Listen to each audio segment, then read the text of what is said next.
डरावनी रातें YouTube channel पर आपका स्वागत है।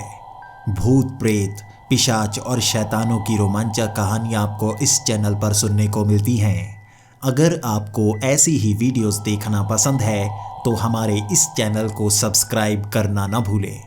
तो हेडफोन लगा लें, कमरे की लाइट्स ऑफ कर लें, क्योंकि ये वक्त हो रहा है डरने का।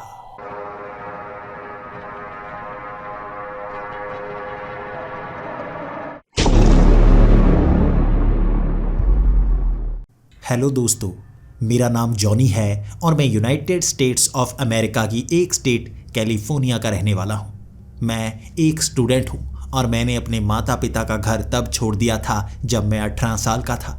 यहाँ पर सब ऐसे ही करते हैं। जब आप 18 साल के हो जाएं तो माता पिता का घर छोड़ देते हैं और पढ़ाई भी खुद के खर्च से करते हैं। मैंने भी यही सोचा था, लेकिन ये ज़िंदगी इतनी आसान नहीं होती जैसा आपको लगता है। हमेशा वैसा नहीं होता। अमेरिका जितना देखने में अच्छा लगता है उतना ही अच्छा और महंगा है। और इस बात में मैं महंगा शब्द इसलिए जोड़ रहा हूँ, जब यहाँ पर रहना आपको अच्छा लगने लगे समझो कि आपका खर्च भी बढ़ता जा रहा है। अपनी पढ़ाई का खर्च उठाना भी बहुत मुश्किल भरा होता है। फिर आपको एक किराए का मकान लेना पड़ता है, फिर काम करना पड़ता है और आपके पास समय ज़रा भी नहीं बचता। अगर आपको लग रहा है कि यहाँ पर सब अमीर होते हैं तो ऐसा नहीं है। आपको जो पैसे काफ़ी ज़्यादा लग रहे हैं, यहाँ पर खर्च भी बहुत ज़्यादा होता है। आपको हेल्थ इंश्योरेंस लेना पड़ता है, अगर आपके पास गाड़ी है उसका इंश्योरेंस देना पड़ता है, आपको किराया देना पड़ता है, आपको खाना पीना भी महंगा लेना पड़ता है। भले ही आप बहुत ज़्यादा पैसे कमाएं, लेकिन कब ख़त्म हो जाते हैं पता ही नहीं चलता। और कभी कभी आपको यहाँ पर स्टूडेंट्स मिलेंगे जो छोटा मोटा काम करके भी बहुत ज़्यादा खुश होते हैं। लोग काफ़ी कामचोर हैं, घर के छोटे मोटे काम करना पसंद नहीं करते। जिनके पास काफ़ी ज़्यादा पैसा होता है वो और लोगों से भी ये काम करवाते हैं, और ऐसे ही काम यहाँ पर स्टूडेंट्स करना बहुत पसंद करते हैं। किसी के घर की वायरिंग ख़राब हो, किसी ने फ़र्श साफ़ करवाना हो या फ़र्श थोड़ा उखड़ा हो, घर की और छोटे मोटे काम करने पर हमें जो पैसे मिलते हैं उससे हम काफ़ी ज़्यादा खुश होते हैं। इसी के साथ पैसे कमाने के और मौके भी हम नहीं छोड़ते, और मैं ऐसा ही था।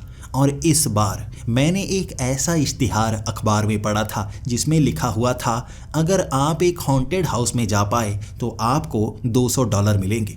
मैं खुश हो गया, चलो आसानी से $200 कमाने का मौका मिल रहा है। और ये जो घर था वो भी शहर के बीच में था। अब शहर के बीच किसको डर लगने वाला है, मैं जाकर आता हूँ। जैसे ही मैं वहाँ पर पहुँचा, वहाँ देखा मैंने 10-15 लोग और थे, और वो घर काफ़ी ज़्यादा बड़ा था। एक अमीर आदमी का था, और वो अमीर आदमी खुद सबको $200 देना चाहता था ताकि इस घर को हर कोई पहचान सके। वहाँ कई लोग एक साथ उस घर में जाने वाले थे। देखने में काफ़ी डरावना सा घर लग रहा था। वहाँ 15 लोग गए थे और मैं भी उनमें से एक था। वहाँ कोई भी किसी दूसरे के साथ नहीं रह सकता। हमेशा हमें चलते ही रहना होगा और 1 से 2 घंटे हमें वहाँ पर रहना होगा, और अगर हम ये कर पाए तो हमें $200 मिलेंगे। वहाँ 15 लोगों की भीड़, कोई इधर जा रहा कोई इधर जा रहा। घर बहुत ज़्यादा बड़ा था, और जब भी मैं किसी ऐसी जगह पर पहुँच जाता जहाँ बिल्कुल खाली होता तब दिल की धड़कन तेज़ सी हो जाती। और सच बताऊँ, वो कोई भूतिया घर नहीं था। वहाँ जगह जगह ऐसी चीज़ें छिपाई गई थी जो अपने आप गिर जाती। वहाँ हाथ ज़मीन के अंदर प्लास्टिक के रखे गए थे जो एक टाइल के खिसकने के बाद बाहर की तरफ आते और डरा देते। इस तरह छिपाई हुई चीज़ों से डर डर कर लोग वहाँ से भागकर बाहर निकल रहे थे। लेकिन जब पहला हाथ मेरी टांग के करीब आया था तभी मैं समझ गया था, प्लास्टिक का हाथ। यहाँ पर डराने के लिए इस तरह हाथ बनाए गए हैं। एक तो पब्लिसिटी मिल जाएगी इस घर को, यहाँ और ज़्यादा लोग आना चाहेंगे, यहाँ कुछ लोग रहना चाहेंगे कि भूतिया घर है, और इसीलिए ऐसी चीज़ें यहाँ पर छिपाई गई हैं। जब ये समझ में मेरे आ गया, मैं डर ही नहीं रहा था। कभी वहाँ प्लेट गिरती, कभी एक तरफ से आवाज़ आती, और एक जगह पर एक आदमी को छिपाया गया था। वो एक अलमारी थी जो घूमने वाली थी, और वो उसके अंदर से निकलता, पीछे से हाथ लगाता और कहता, मैं आ गया हूँ। इसके बाद अलमारी में दोबारा से छिप जाता। कई लड़कियाँ तो इसी तरह से भागकर बाहर निकल गई थी। 1 घंटे के अंदर पूरा का पूरा घर जैसे खाली सा हो गया था और अब सिर्फ मैं बचा था। मुझे डर नहीं लग रहा था। कभी मैं एक तरफ जाता तो कभी दूसरी तरफ। वो आ रही आवाज़ें डराने की कोशिश तो करती, मैं जानता था डराने के लिए बनाई गई हैं, नुकसान नहीं होने वाला मुझे। इसीलिए अपने दिल की धड़कन को काबू रखे हुए मैं घूमता गया, समय बीतता गया। लेकिन मेरा दिमाग देखिए, जब अलमारी से वो काले कपड़े पहने आदमी बाहर निकला था, उसने चेहरे पर पेंट किया हुआ था। और अगर आपके सामने भूत आ जाए तो आप क्या करेंगे? मैंने ज़मीन पर पड़ी हुई वो छड़ी उठाई और जो बरसानी शुरू की उस पर। वो भागकर अलमारी के अंदर छिपना चाहता था। मैंने भागने का मौका नहीं दिया। जल्दी से मैंने उसकी टांगें पकड़ ली और उसका सर फर्श से टकराया। मैं उसकी छाती पर बैठ गया। छाती पर बैठने के बाद 2 बार मैंने वो छड़ी उसकी गंजी खोपड़ी पर मारी और वो चिल्लाने लगा, ओ भाई माफ़ कर दे, ओ भाई छोड़ मुझे, असली भूत नहीं हूँ मैं भी हंसकर कहने लगा, मैं पहले से जानता हूँ असली भूत नहीं है, कोई मुझे पागल नहीं बना सकता। फिर उसकी छाती पर बैठकर ही मैं पूछ रहा था, यार चालाक बहुत हो, कैसे चीज़ें छिपाई हुई हैं। और वो कहने लगा, मुझे भी भाई पैसे मिलते हैं, मैं क्या करूं, मुझे जाने दे। अगर उन्हें पता लग गया ना कि मैं पकड़ हो गया था, मेरा काम गया। मेरी तो कमाई खराब मत कर मेरे भाई, तू सब जान गया है, अब यहीं पर बिता, धीरे धीरे बाहर चले जाना। मैंने कहा ठीक है। छड़ी मैंने एक तरफ फेंक दी, उसकी छाती से उतरा और मेरा धन्यवाद करके वो अलमारी में छिप गया। अब वो दोबारा मुझे तंग करने वाला नहीं था। वहाँ ढेर सारी आवाज़ें, ढेर सारा सामान गिरता गया। भयानक भयानक चीज़ें दीवारों पर लगी हुई थी जो बटन के ज़रिए घूम घूम कर बाहर निकलती थी।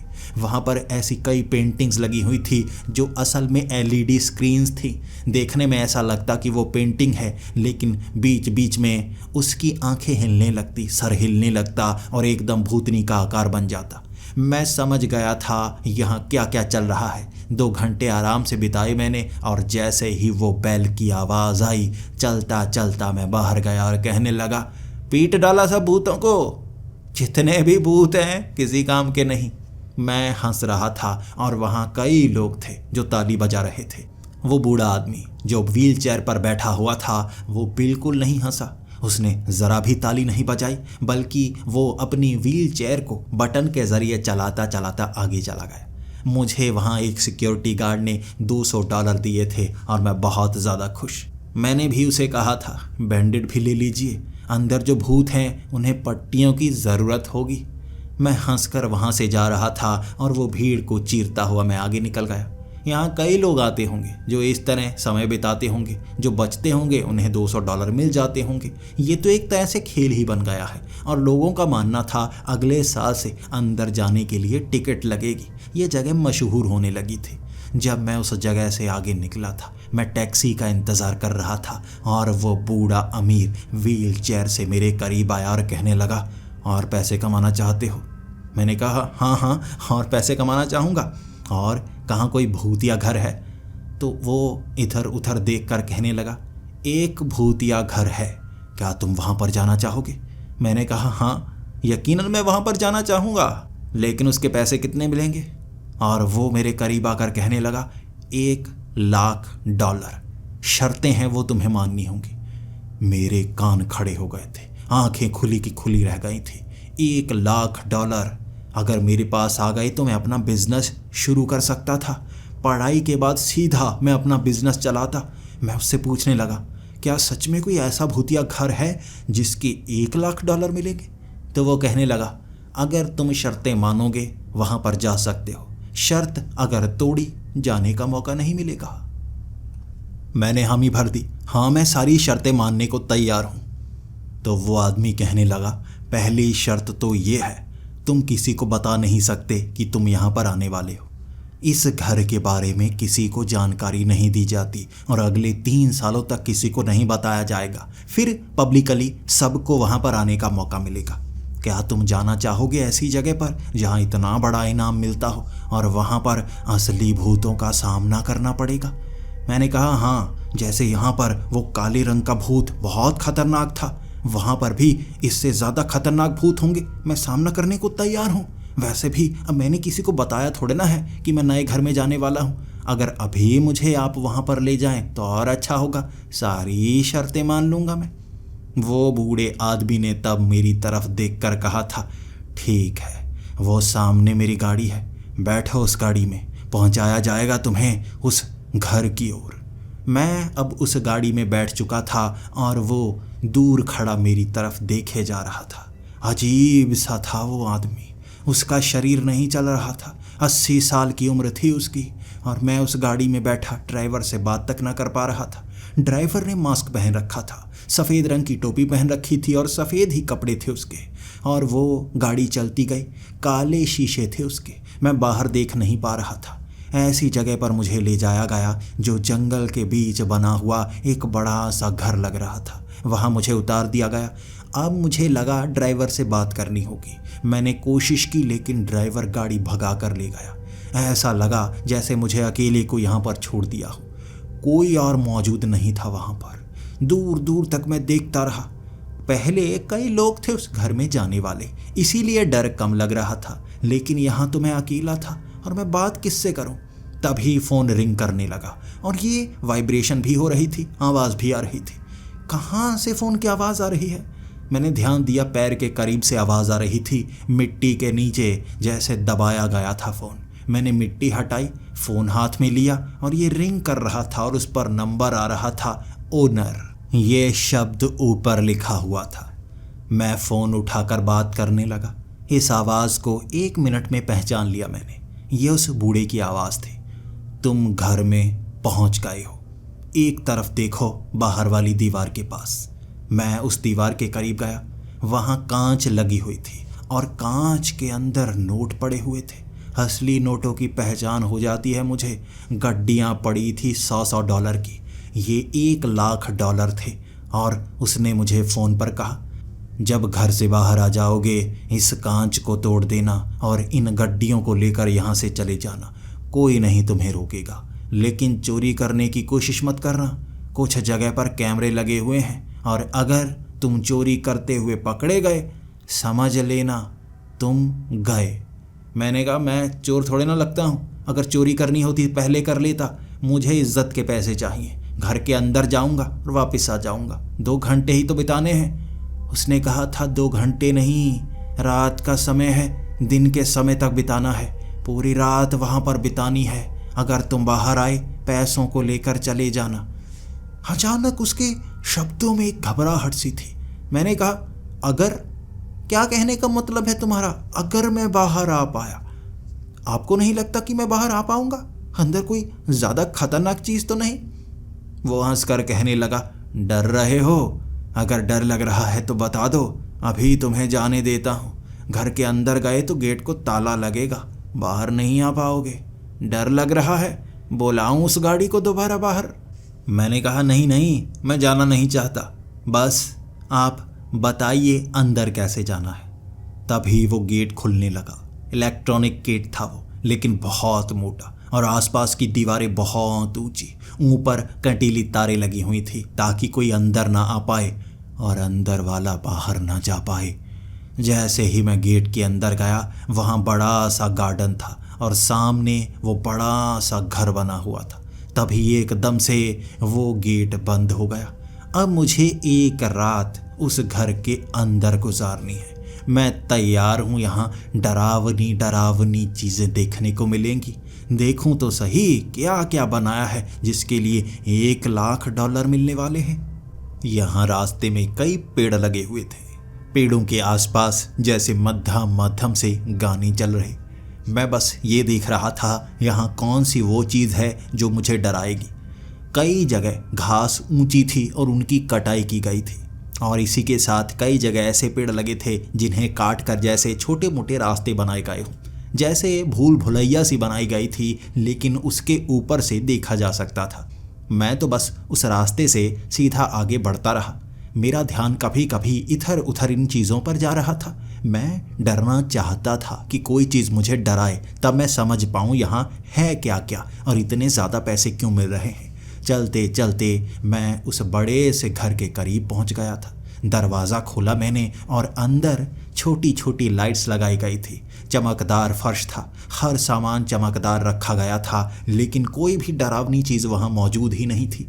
अब ये घर 3 मंजिला था। जैसे ही मैं उस घर के अंदर जाकर देखता गया, वहाँ हर चीज़ थी। खाने की चीज़ थी, पढ़ने की चीज़ थी, टीवी चला सकते थे। वहाँ पर पूरी रात बितानी थी। सौदा ये था, एक बोर्ड लगा हुआ था कि ये तुम्हारा कमरा है। अब मैं समझ गया कि ये मेरा कमरा होगा, यहाँ पर मुझे डराया जाएगा।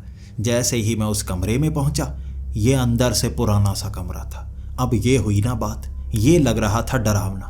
दीवारों से पपड़ी उतरी हुई थी, वहाँ दीवारों की ईंटें तक कहीं कहीं से नज़र आ रही थी, उन पर कोई पेंट तक नहीं हुआ था। और एक तरफ एक ख़राब सा टीवी लगा हुआ था जिसे स्टार्ट किया नहीं जा सकता था। एक तरफ पड़ा था फ़ोन जिसकी तार निकली हुई थी। कमाल ही है, यहाँ पर बिताना है मुझे एक रात को, और डराने के लिए क्या है यहाँ पर। दीवारों पर हाथ लगा लगा कर मैं देखता रहा, कहीं कोई दरवाज़ा तो नहीं, कहीं से कोई आने वाला तो नहीं। कौन सी चीज़ यहाँ डरावनी है? हर चीज़ डरावनी सी ही थी, लेकिन कोई भी भूतिया नहीं लग रही थी, बस पुरानी लग रही थी। छत पर लगे हुए थे मकड़े के जाले, ज़मीन पर थे खून के धब्बे, और इससे ज़्यादा डरावना तो पहले वाला घर था। ये सोचकर मैं उस पलंग पर लेट गया। मैं बस इंतज़ार कर रहा था कैसे बीतेगी ये रात, कहीं आसानी से ना बीत जाए। आराम से पैसे लेकर निकलूँगा और ये याद करूँगा कि पैसे बिना मेहनत के मिल गए। तो मैं देखता रहा। 1 घंटा इसी तरह से बीता था। वक्त 11 बजे का हो गया था। फिर अचानक उस फ़ोन की रिंग बजी। ये सुनते ही मैं चौंक सा गया था, क्योंकि उसकी तो तार निकाली हुई थी। कैसे रिंग किया उस फ़ोन ने?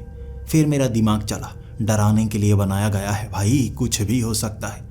मैं धीरे से उस फ़ोन के पास गया, तार को चेक करने लगा। तार तो निकली हुई थी, और ये फ़ोन भी पुराने ज़माने का था, जिसमें उंगली घुसेड़ कर नंबर को घुमा घुमा कर लगाना पड़ता था। फ़ोन बजे जा रहा था, मुझे लगा मेरे लिए ही आया होगा। उठाकर सुनता हूँ। जैसे ही मैंने फ़ोन उठाया, मुझे लगा शायद ये भूतिया आवाज़ होगी, लेकिन ये एक लड़की की सुंदर सी आवाज़ थी। हेलो हेलो, कोई है? कोई है? किसने फ़ोन उठाया? कोई मेरी बात सुन सकता है? मैंने भी भारी सी आवाज़ में कहा, हाँ मैं सुन सकता हूँ, लेकिन मुझे डर नहीं लग रहा। आवाज़ को थोड़ी सी भारी बनाइए, तब जाकर मुझे डर लगेगा। फिर वो लड़की कहने लगी, क्या मतलब कह रहे हो तुम? तुम्हें डर नहीं लग रहा? भारी आवाज़? मैं कुछ समझी नहीं। मैं किससे बात कर रही हूँ? क्या तुम अपने बारे में बताओगे? मैं अब उसके साथ मजाक करने लगा था। हूँ एक हैंडसम सा लड़का जिसे एक लड़की चाहिए। मुझे एक गर्लफ्रेंड चाहिए। क्या तुम बन सकती हो? जिंदा तो हो ना? भूतनी वूतनी तो नहीं जो मुझे डराने के लिए, मुझसे चिपकने के लिए फ़ोन कर रही है। फिर उस लड़की की आवाज़ आई, तो तुम उस घर में हो? तुम उस घर में हो? जल्दी से निकलो उस घर से, जल्दी से निकलो उस घर से। ये कहते ही वो फ़ोन कट गया था, और मैं अब सोच में पड़ गया था। ये कैसी डराने की कोशिश थी? बड़ी अच्छी प्यारी सी आवाज़ थी, और बस उस लड़की ने इतनी ही डरावनी बात कही, जल्दी से इस घर से निकलो। मैं तो नहीं निकलने वाला, पूरी रात बिता के निकलूँगा $1,00,000 लेके। फिर मैं उस कमरे से निकलकर और कमरों में जाकर देखने की कोशिश करने लगा। मैं हमेशा चलते रहूँगा, इस तरह से पूरी रात बीत भी जाएगी। अगर मैं सोकर भी पूरी रात बिता लूँ, कोई कुछ कहेगा नहीं, लेकिन सोकर मेरी ये समझ में नहीं आएगा यहाँ क्या क्या हुआ, और एकदम से मैं चौंक भी सकता हूँ। अगर आपको कोई बहुत ज़्यादा चौंका दे तो दिल की धड़कन तेज़ हो जाती है, फिर तो डर लगना जायज़ है ना, और ऐसी हालत में मैं फंसना नहीं चाहता। मैं अब दूसरे कमरे की तरफ गया, और इस कमरे में भी कोई डरावनी चीज़ नहीं थी। यहाँ पर कई तस्वीरें लगी हुई थी, और इस तस्वीरों को देखकर ऐसा लग रहा था ये जवान लड़के लड़कियों की तस्वीरें हैं। कॉलेज में पढ़ने वाले लड़के लड़कियों की तस्वीरें थी, इसी के साथ स्कूल बॉयज़ स्कूल गर्ल्स की तस्वीरें वहाँ पर इस तरह से लगाई गई थी जैसे इन्हीं का घर हो। मैंने वहाँ पर देखी 25 से 30 तस्वीरें। एक दीवार पर इस तरह कौन तस्वीरें लगाता है? वहाँ खड़ा होकर मैं तस्वीरों की तरफ देखे जा रहा था। ये सोच रहा था कहीं ये LED स्क्रीन्स तो नहीं। फिर मैंने वो एक फ्रेम को उतारा, देखने की कोशिश की, साधारण तस्वीर थी वो। फिर मैंने वापस लगा दिया। अब इस कमरे में डरावना क्या है, मैं ये सोच रहा था। अचानक टक की आवाज़ आई। कोई बर्तन था जो ज़मीन पर गिरा था, और कई देर तक वहाँ गूंज बनी रही। फिर मुझे लगा अब हुई शुरुआत उन चीज़ों की, डराने वाली। पूरी रात धीरे धीरे डराएंगे ये। मैं अब चलता चलता उस तरफ गया जहाँ सामान गिरा होगा। मैं सीधा किचन में गया था। आवाज़ इस तरफ से आई थी। किचन में मैं देखने लगा क्या चीज़ गिरी है। वहाँ पर कोई भी ऐसी चीज़ नहीं थी जो ज़मीन पर गिरी पड़ी हो। हर सामान सही जगह पर ही टिका हुआ था।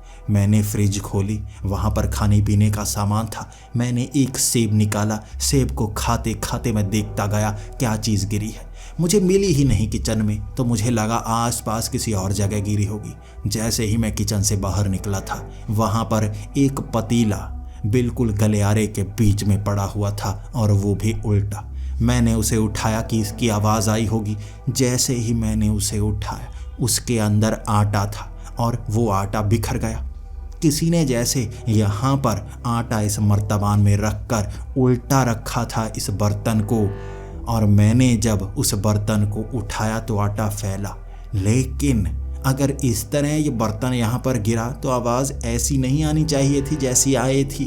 और अभी अभी तो मैं किचन इसके आगे से निकल कर गया था, कोई चीज़ नहीं दिखी थी। अभी ये बर्तन यहाँ पर कौन रख कर चला गया? थोड़ी थोड़ी घबराहट हुई थी, लेकिन भूत या घर दिखाने के लिए ऐसा किया गया हो सकता है। कोई ना कोई तो होगा यहाँ, किसी ना किसी दरवाजे से निकलता होगा, यहाँ डराने के लिए चीज़ें कर रहा होगा। कोई बात नहीं, देखते हैं यहाँ पर कौन कौन मौजूद है। मैंने उस बर्तन को एक तरफ रखा, तभी एक ठंडी सी हवा जैसे मेरे शरीर को छूकर निकली हो। ऐसा लगा जैसे मेरे कंधे पर किसी ने हाथ रखा हो और वो गायब सा हो गया। मैं नज़रें घुमाकर इधर उधर देखता रहा था, लेकिन मेरे करीब कुछ नहीं था। मैंने दीवार पर हाथ लगाकर देखा था, कहीं कोई छेद होगा जहाँ से हवा मारी गई होगी, क्योंकि बर्तन को यहाँ पर गिराया गया और सोचा गया होगा मैं यहाँ इसे उठाने के लिए आऊँगा, और तभी हवा को छोड़ा गया। हवा आई कहाँ से ये समझ में नहीं आया। बस मैं दीवारों को हाथ लगा लगा कर 2 मिनट तक चेक करता रहा। फिर मैंने सोचा अब मुझे कुछ ऐसा करना होगा जो इनके दिमाग में ना आए। ये जानबूझकर आवाज़ करेंगे, जब मैं वहाँ पर जाऊँगा तब डराने के लिए अलग अलग चीज़ें दिखाएंगे, तो मैं वो करूँगा जो ये सोच नहीं रहे। मैं ऊपर वाली मंजिल पर चलता हूँ, वहाँ जाकर देखता हूँ। जैसे ही मैं सीढ़ियाँ चढ़कर ऊपर की तरफ जाने लगा, एक सीढ़ी टूटी हुई थी। जैसे ही मैंने उसमें पैर रखा, मेरा पैर फंसा और मेरी एक टांग नीचे लटक गई। बड़ी खतरनाक सीढ़ियाँ हैं भाई, मरवाना था क्या? अगर मैं पूरा इन सीढ़ी से निकल जाता ना, नीचे गिरता। बड़ी टांग खींचकर निकाली मैंने और फिर मैं ऊपर चढ़ने लगा। ओ भाई, ये सीढ़ी एक तरफ से तोड़ के रखी हुई है, मरवाने की प्लानिंग तो नहीं कर रखी इन्होंने। ये कहकर मैं ऊपर गया था। फर्स्ट फ्लोर, चमकदार फर्श। मैंने जैसे ही पैर रखा, पैर फिसलने लगा था।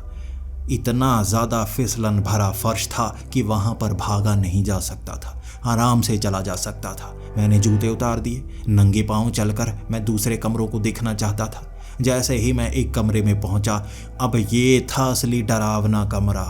एक कुर्सी पड़ी थी, पीछे तारें पड़ी थी, ऊपर हेलमेट था जिसमें बिजली की तारें लगी हुई थी। ये था टॉर्चर रूम। यहाँ पर बिठाकर बिजली के झटके दिए जाते होंगे, ये दिखाया जा रहा है। खून के छींटे वहाँ इधर उधर फेंके हुए थे और कुछ मांस के टुकड़े भी थे। मुझे पता है ये मांस के टुकड़े मुर्गे या बकरे के होंगे, ताकि मुझे लगे इंसानी है और मैं डर कर भाग जाऊँ। लेकिन मैं उस कमरे में गया ही नहीं। जैसे ही मैं उस कमरे के पास से निकला, उस कमरे में टक की आवाज़ आई। मैं रुका। फिर मैंने सोचा मुझे रोकने के लिए ये आवाज़ की गई है, अंदर कोई जाल बिछाया होगा। मैं जाऊंगा ही नहीं। मैं उस कमरे के बाहर गया, दरवाज़ा लगाया और दूसरे कमरे की तरफ बढ़ चला। अब इन्हें तो पागल ही बना दूंगा, ये मुझे डरा ही नहीं सकेंगे। दूसरे कमरे का दरवाज़ा बंद था। मैंने जैसे ही दरवाज़ा खोला, वहाँ कमरा थोड़ा सा नीचा था, इसलिए मेरा पैर फिसला और मैं सीधा कमरे के अंदर चला गया। मैंने देखा मेरे पैर को रखते ही वहाँ लाइट जल पड़ी थी और एक लकड़ी काटने का आरा चलना शुरू हो गया था। वो घूं घूं की आवाज़ पूरे कमरे में घूम रही थी और मेरी नज़रें उस आरे से नहीं हटी थी। लगभग 2 फुट की दूरी पर था मैं उस आरे के। अगर मैं फिसल कर उस आरे के और करीब जाता और वो आरा चल पड़ता, चेहरे पर कुछ कट तो ज़रूर लगते। मैं बच जाता, लेकिन नुकसान हो सकता था। अरे भाई, काफ़ी डरावनी चीज़ें हैं। इससे तो सच में मुझे डर लग रहा है। यहाँ कोई सुरक्षा है या नहीं? ये भूतों से डरा रहे हैं या ऐसी खतरनाक चीज़ों से डरा रहे हैं? ध्यान तो रखना होगा। हो सकता है यहाँ कोई हादसा ही ना हो जाए। फिर मैं क्या करूँगा? अब वहाँ मैं इधर उधर झांक रहा था, क्या चीज़ है जो और मुझे डराने के लिए बनाई गई होगी। अब तक मैं इतना जान गया था कि इतना घूमने के बाद भी साधारण डराने वाली चीज़ें मुझे नहीं मिली हैं, खतरनाक चीज़ें मिली हैं। मैंने जैसे ही मुंह पीछे की तरफ घुमाया और कमरे की तरफ जाने के लिए, पीछे एक काले रंग का शैतान सा खड़ा था, जैसे उसने अपने शरीर पर काले रंग का पेंट उड़ेल दिया हो और उसकी आंखें मेरी आंखों की तरफ थी। लगभग 5 से 7 इंच की दूरी पर था। उसे देखते ही मैं घबराया। एक कदम मैंने पीछे हटाया और दिमाग में ख्याल आया, आरा चल रहा है पीछे, पागल रुक। जैसे ही मैं रुका, गर्दन मैंने पीछे की तरफ की। मैं आरे से कितना दूर हूँ? आरे से अब भी 1 से 1.5 फुट की दूरी पर था। सर आगे घुमाया, वो गायब। जैसे मेरे सामने से वो बिना आवाज़ किए गायब हो गया। वो घूं घूं की आवाज़ में मैं ये भी नहीं जान पाया वो भागा तो भागा कहाँ। मैं जल्दी से भागकर बाहर गलियारे में गया उसे देखने के लिए, और गलियारे में वो फिसलन भरा फर्श था। मेरा पैर फिसला और मैं आगे दीवार से टकराया। मेरा सर दीवार से जा टकराया था और सर पर नीले रंग का निशान पड़ गया। थोड़ा सा सर सूज गया था मेरा। हे भगवान, सर फोड़ दिया मेरा। और ये काला शैतान कहाँ चला गया? ए भाई, कहाँ है? कौन सी दीवार से निकला और कहाँ गायब हो गया, समझ ही नहीं आया। भाई यहाँ तो ध्यान रखना होगा। अब $1,00,000 मिलेंगे, छोटी मोटी चोट लगने के चांस तो हैं। ध्यान रखना होगा अब मुझे। मैं अब और कमरों की तरफ जाना चाहता था। मैंने और कमरे भी देखे और हर कमरा अलग से अलग। एक में दवाइयाँ भरी पड़ी थी और उन दवाइयों के ऊपर अजीब अजीब नाम लिखे थे। कुछ दवाइयों के सॉल्ट मैं पहचानता था, ज़्यादातर जहरीली दवाइयाँ थी वहाँ। मैं जल्दी से वहाँ से बाहर आ गया। भाई फिसल कर गिर ना जाऊं और दवाइयाँ कहीं गलती से मुंह में ना गिर जाएं। भाई बुरी किस्मत हो तो कुछ भी हो सकता है। निकलो यहाँ से। मैं उसके बाद अगले कमरे में गया। अब अगला कमरा शायद ही कोई घर में बनाता हो। आपने घरों में पूल तो देखे होंगे जो घर के बाहर और घर के छत पर भी बनाए जाते हैं। भाई कमरा पूल जैसा था, जिसमें गंदा मट्टी वाला पानी था 1 फुट गहरा। वो देखकर मैं हैरान हो गया। और एक टब था जो बिल्कुल खाली था और पानी में तैर रहा था। उस टब के अंदर एक पिल्लो रखा हुआ था। कौन पागल है जो यहाँ पर सोता होगा, लेटता होगा? ओ भाई, इतनी मेहनत करके, इतने पैसे लगाकर क्या क्या चीज़ें बना रखी हैं। मैंने पैर डालकर गहराई चेक की थी। 1 फुट गहरा ही था और पानी वहाँ पर रुका हुआ था। नीचे वाली छत में भी पानी नहीं आता। जैसे ही मैंने पैर बाहर निकाला था, उस पानी से एक हाथ निकला जिसने मेरी टांग पकड़ ली। उसने मुझे खींचने की कोशिश की, लेकिन वो हाथ कमज़ोर था। मैंने भी किक मारी बड़ी तेज़ी से और मेरा पाँव छूट गया।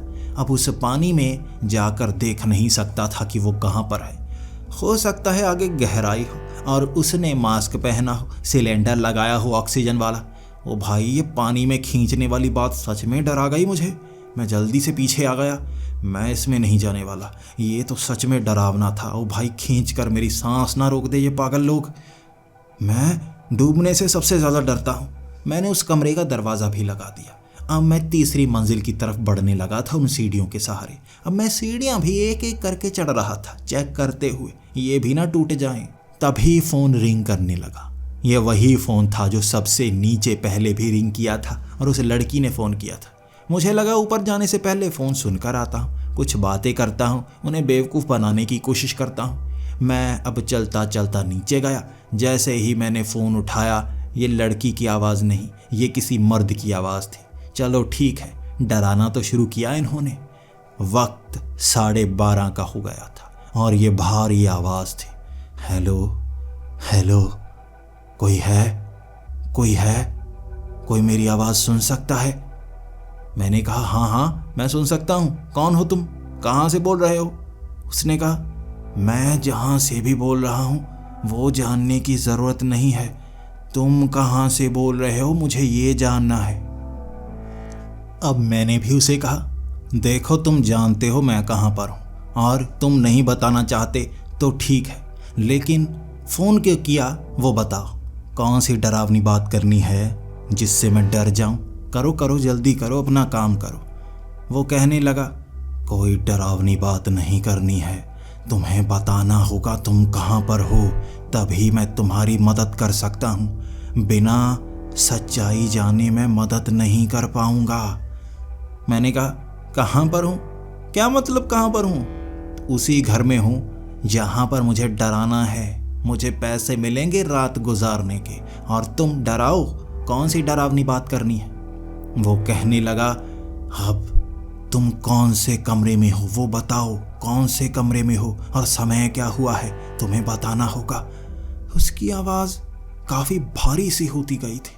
उसकी आवाज़ में मुझे सच्चाई पता लग रही थी। तो मैंने बताना शुरू कर दिया। नीचे वाला वही कमरा जो मुझे बेडरूम के रूप में दिया गया है, वो डरावना सा कमरा, वहीं पर तो फ़ोन रखा गया है और वक्त 1:45 बजे का हो गया है। उसने कहा, 1:45 यानी कि 3 बजने से अभी काफ़ी दूर है। 3 बजने से पहले करना है जो करना है। और नीचे वाला कमरा है ना, इस फ़ोन को उठाओ, इस फ़ोन को उठाओ। ये फ़ोन हमेशा अपने पास रखना। तुम्हारे पास जिंदा रहने का एक ही मौका है, फ़ोन अपने पास रखना। मैंने कहा, कौन हो भाई, क्यों बेवकूफ़ बना रहे हो यार, मैं फ़ोन रखने वाला हूँ। और टक से मैंने फ़ोन काट दिया। उसके बाद मुझे तीसरी मंजिल पर जाना था। जैसे ही मैं सीढ़ियाँ चढ़ने लगा, ठक करके मेरे सामने वो काला साया आया था। वो भयानक काला साया कहाँ से निकल कर आ गया समझ में नहीं आया, और वो मेरी गर्दन पकड़ने वाला ही था। उसने अपनी वो उंगलियां मेरी गर्दन पर रखी और धुएं की तरह वो गायब। मेरी आंखें फटी की फटी रह गईं। ये क्या हुआ, ये कैसे हुआ, आखिर ये कौन सी तकनीक है? मैं बस हाथ लगाकर कैमरे चेक करना चाहता था। ऐसी 3D मॉडलिंग तो मैंने भी कभी नहीं देखी।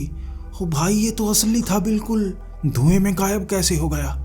सच में यहाँ पर भूत प्रेत तो नहीं? ये बात ने सिहरन सी ला दी थी पूरे शरीर में। अब मैं और ज़्यादा चौकन्ना सा हो गया था, और उस फ़ोन की आवाज़ दोबारा दिमाग में घूम रही थी। यार, यहाँ पर क्या हो रहा है? कोई ना कोई बात तो फ़ोन से समझ में आएगी।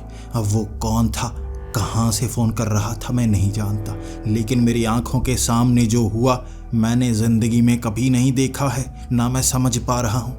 मैं भागा उस कमरे की तरफ। मैंने वो फ़ोन हाथ में ले लिया।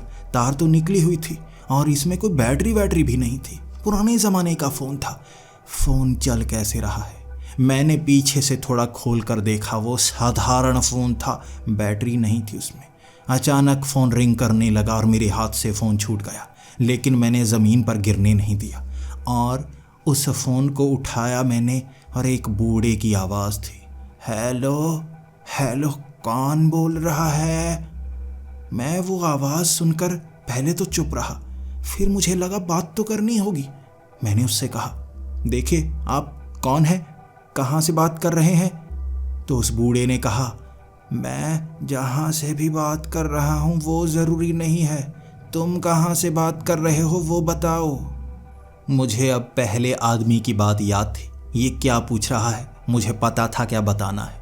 मैंने भी कहना शुरू कर दिया, मैं उस कमरे से बोल रहा हूँ जहाँ पर ये फ़ोन रखा हुआ है, और आप टाइम भी पूछेंगे, 1 बज चुका है।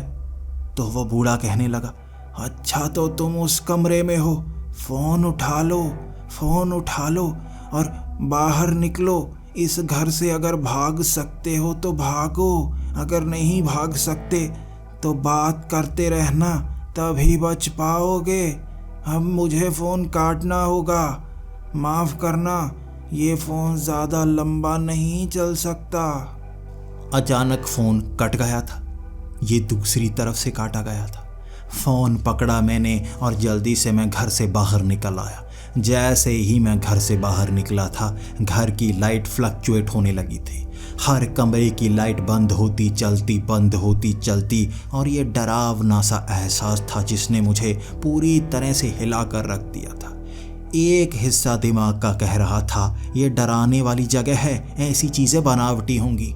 दिमाग का दूसरा हिस्सा उसे चुप करवाता हुआ कह रहा था जो हो रहा है उसके बारे में किसी को बता तक नहीं सकते, सोचो कैसे हो रहा है, असली है सब कुछ। तभी ज़मीन से एक हाथ निकला जिसने मेरे पैर को पकड़ लिया था।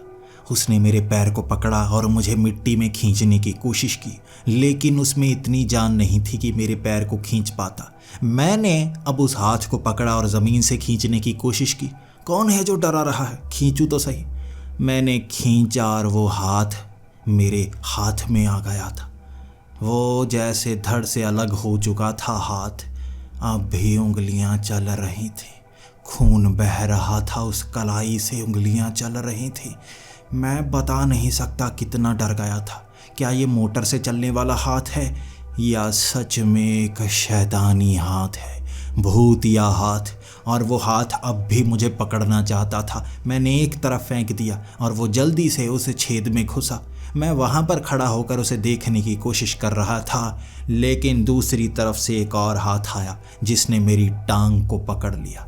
मैंने इस बार उस हाथ को बड़ी ज़ोर से खींचा और बाजू समेत खींच लिया, और जब बाजू बाहर आई थी वो पूरी की पूरी बाजू धुएं की तरह गायब। ऐसा लगा जैसे अभी अभी वो आकार में थी और अभी अभी गायब। वो ज़्यादा ताकतवर बाजू नहीं थी, लेकिन अंदर जो शैतान नज़र आया था जिसने गर्दन को छुआ भर था, वो गायब हो गया था। ये भी बिल्कुल वैसे गायब हुआ, लेकिन ये पकड़ सकता था। ये क्या हो रहा है? ये असली भूत हैं, ये असली भूत हैं। फ़ोन में मुझे उस बूढ़े ने बताया तो है। निकलो यहाँ से। अब मैं सीधा दीवार की तरफ भागने लगा था। मुझे लगा था ये असली भूत हैं और मुझे बस बचने के लिए दीवार के करीब रहना होगा। जैसे ही दिन चढ़ेगा मैं बाहर निकल आऊँगा। 1:15 हो गया था। मैं दीवार के पास खड़ा हो गया और वो दीवार कम से कम 20 फुट ऊंची थी और उस पर टाइल्स लगी हुई थी चमकदार, यानी कि उस दीवार पर चढ़ा ही नहीं जा सकता था। और वो जो गेट था उसके अंदर की तरफ कंटीली तारें इस तरह निकली थी, गेट से चढ़ा नहीं जा सकता था। इस घर से बाहर नहीं निकला जा सकता था, ऐसे बनाया गया था घर। अब वहाँ खड़ा खड़ा मैं ये सोचता रहा आगे क्या करूँ, लेकिन तभी एक पास वाले पेड़ के करीब से निकलती हुई 2 आँखें दिखीं। वो 2 आँखें मुझे घूर रही थीं और बार बार वो सर कभी इधर से कभी इधर से। वो चेहरा एकदम से पेड़ के बीच से निकला और मेरे शरीर के आर पार, दीवार के आर पार, और मेरी चीख निकल गई थी। वहाँ से मैं भागने लगा था और वो फ़ोन रिंग करने लगा था। मैंने वो फ़ोन उठाया भागते भागते। ये एक बच्चे की आवाज़ थी। हेलो हेलो, कोई है? मैंने कहा हाँ हाँ हाँ हाँ, मैं यही हूँ, मैं बाहर हूँ, फ़ोन मेरे हाथ में है, वक्त 1:15 का है, बताओ क्या कहना चाहते हो? उसने कहा अच्छा अंकल, आप घर में ही हो, भागो भागो अंकल, लेकिन उससे बचने के लिए पूरी रात नहीं निकाल सकते। 3 बजे तक वो पूरी शक्ति में आ जाएगा और आपको मार देगा। उससे पहले आपको घर से बाहर निकलना होगा। कोई ना कोई रास्ता ढूंढने की कोशिश कीजिए अंकल। मैं अब उससे और सवाल करना चाहता था। तुम लोग कौन हो जो मुझे फ़ोन कर रहे हो? कभी कोई बूढ़ा, कभी कोई औरत, कौन है कौन है? वो कहने लगा अंकल, यहाँ पर मैं भी इसी तरह आया था अपने पापा के साथ। मेरे पापा चुपके से मुझे यहाँ ले आए कि मैं एक तरफ बैठा रहूँगा और वो कमरे के अंदर रहेंगे, उन्हें $1,00,000 मिलेंगे। लेकिन अंकल, ये कोई झूठी भूतिया जगह नहीं है, असली है। और मेरे पापा मेरे सामने मरे थे। ये शैतान मारता भी है। मुझे भी इसने बहुत तड़पा के मारा था अंकल, और मुझे भी फ़ोन आते थे, मेरे पापा को फ़ोन आते थे। जो लोग यहाँ पर मरे हैं उनकी आत्मा है शायद। मैं भी मर चुका हूँ अंकल। आप बचना चाहते हैं तो घर से बाहर निकलिए। अंकल, अब ज़्यादा समय मैं बात नहीं कर सकता, मैं फ़ोन काटने वाला हूँ, लेकिन कोई और फ़ोन करेगा। आप बस बात कीजिए, बचने की कोशिश कीजिए, समझिए वापस बाहर कैसे निकलना है। मैं अब भागना शुरू हो गया था और घर के बाहर वो जो भूल भुलैया सी बनी हुई थी झाड़ियों की, उसके बीच से निकल रहा था। तभी एक झाड़ी के बीच से वो पानी की तरह लहराता हुआ शैतान निकला, जिसने मुझे पकड़ लिया और मेरे छाती में नाखून घुसेड़े थे। उसने बड़ी तेज़ी से नाखून घुसेड़े थे, लेकिन इतना दर्द नहीं हुआ। धीरे धीरे दर्द बढ़ने लगा था। वो कमज़ोर था और मैंने उसे पकड़ा और ज़मीन पर पटक दिया। वो पहले से ज़्यादा ताकतवर था, लेकिन अभी कमज़ोर था। लड़के की बात के अनुसार 3 बजे। 3 बजे वो पूरी शक्ति में आएगा और वो मुझे मार देगा। मुझे जिंदा रहना होगा, रात निकालनी होगी या यहाँ से बाहर निकलना होगा। यहाँ पहले भी बहुत लोग मर चुके हैं, मुझे यहाँ से बाहर भागना होगा। कैसे भागूं मैं? यहाँ तो जाल बिछाया गया है लोगों को मारने के लिए। ये कोई भूतिया जगह इनाम पाने वाली नहीं है, ये मौत से तड़पा तड़पा कर करीब ले जाने वाली एक जगह है। मैं अब दूर भागने लगा था, घर के अंदर ही जा सकता था। भागता भागता मैं एक कमरे में गया और फ़ोन रिंग करने लगा। ये एक लड़की की आवाज़ थी और उसकी आवाज़ काफ़ी सहमी सहमी सी थी। हेलो हेलो, कोई है? फ़ोन किसने उठाया? मैंने कहा ये मैंने फ़ोन उठाया, मैं पीछे वाले कमरे में हूँ, वो बाथरूम के साथ वाला। वक्त है 1:30 बजे का, बताओ मुझे तुम क्या बताना चाहती हो। वो लड़की थोड़ा घबरा रही थी और वो शब्द कम बोल रही थी। हेलो अंकल, भागो अंकल, भागो वहाँ से, वक्त कम रह गया है। वहाँ मैं भी बात कर पा रही हूँ आपसे और दोबारा शायद ना कर पाऊँ। अंकल भागो वहाँ से। मुझे लगा कि ये भाग नहीं पाए तो मैं कैसे भाग पाऊंगा। मुझे ये जानना है बचने का रास्ता क्या है। अब कमरे की छत फाड़कर वो शैतान निकल रहा था जो खरोंचे मार रहा था। वो फर्श को छील सकता था, सामान को फाड़ सकता था। अब उससे बचने के लिए मैंने आगे आगे भागना शुरू कर दिया और वो पीछे से मेरे कपड़ों को भी खींच पा रहा था। वो अपना मुंह बड़ा कर सकता था और मुझे चबा कर खाना चाहता था। मैं इतने ताकतवर से लड़ नहीं सकता था। मैं भागता गया। उसने एक बार मुझे पकड़ा था, अब उसकी बाजू टूट नहीं रही थी। सच में वो ताकतवर होता गया। 1:45 बजे तक उसका मुकाबला नहीं कर सकता था मैं, और फिर से वो ज़मीन में समा गया था। अब मुझे लगा था 3 बजे तक पक्का ये मुझे मार देगा। कैसे बचूं मैं? फिर एक फ़ोन आया था। ये फ़ोन जैसे ही मैंने उठाया, मैंने पहली लाइन में ही ये बोल दिया था, मैं उस घर से बाहर हूँ, वक्त 1:45 बजे का हो गया है, यहाँ से बचने का रास्ता बताओ मुझे बताओ कैसे निकलूँ मैं। ये आवाज़ एक आदमी की थी। तुम बहुत बुरी जगह फंसे हो। मैं भी बात करके सबसे जान गया था, लेकिन मैं 1:30 बजे सब कुछ जान चुका था। फिर भी इससे बचने के लिए मैंने कई कोशिशें की। किसी भी कोने में छिप जाओ, कहीं भी भाग जाओ, ये तुम्हें मार देगा। 4 दीवारी के तुम अंदर ही हो, बाहर निकल नहीं पाओगे। मैं उससे बात कर रहा था। कोई तो रास्ता तुम्हें पता चला होगा ना? उसने कहा। एक रास्ता तो था, वैसे मैंने हिम्मत नहीं की वहां जाने की। तुम भी वैसे हिम्मत कर लो, मरना तो वैसे भी है, कोशिश कर लेना। एक ऐसी जगह जो यहाँ से छिपाई गई है, कुछ तो होगा ना वहाँ पर, शायद बचने के लिए ही हो। मैंने कहा बताओ मुझे। तो उसने कहा तुम्हें इस घर के पीछे एक पेड़ मिलेगा, उस पेड़ की दूसरी तरफ तुम्हें छोटा सा दरवाज़ा मिलेगा। उस दरवाजे से इस घर की बेसमेंट में जाने का रास्ता है, और कुछ तो है बेसमेंट में जो इस तरह छिपा कर रखा गया है। भूत तो वैसे भी तुम्हें वो मार ही देगा, तो तुम ऐसा करो बेसमेंट में जाओ, कुछ मिलेगा बचने के लिए। और दोबारा मैं तुमसे बात नहीं कर पाऊँगा, और मैं जितने भी लोगों से बात कर पाया था कोई भी बच नहीं पाया। कोशिश करना बच जाना। मैं सीधा पीछे की तरफ भागा था और ज़मीन से बार बार वो शैतान निकलता, मेरा पीछा करने की कोशिश करता। लेकिन मैं भागकर उस पेड़ के पास पहुंचा और पीछे से देखा पेड़ में दरवाज़ा। बात तो सच्ची ही है। मैंने वो दरवाज़ा खोला और सीढ़ियों के सहारे मैं नीचे जाने लगा। उस घर की बेसमेंट जहाँ पर कई लाइट्स लगी हुई थी। ये पुराना सा तहखाना था जिसमें ढेर सारी किताबें पड़ी थी, और सामने देखा मैंने व्हील चेयर पड़ी थी और वो आदमी उस पर नहीं था। वो आदमी एक और कुर्सी पर बैठा था जो शैतानी सी कुर्सी बनी हुई थी। उसके बड़े बड़े सींग थे जिसके ऊपर से आग निकल रही थी। वो आदमी उस पर बैठा था और उसके शरीर पर कई तारें लगी हुई थीं। ऐसा लग रहा था वो यहाँ पर कुछ कर रहा हो। और उसके पीछे घूमती हुई आग, नीचे जादू टोने वाला वो सामान और एक किताब जो अपने आप एक एक पन्ना पलट रही थी।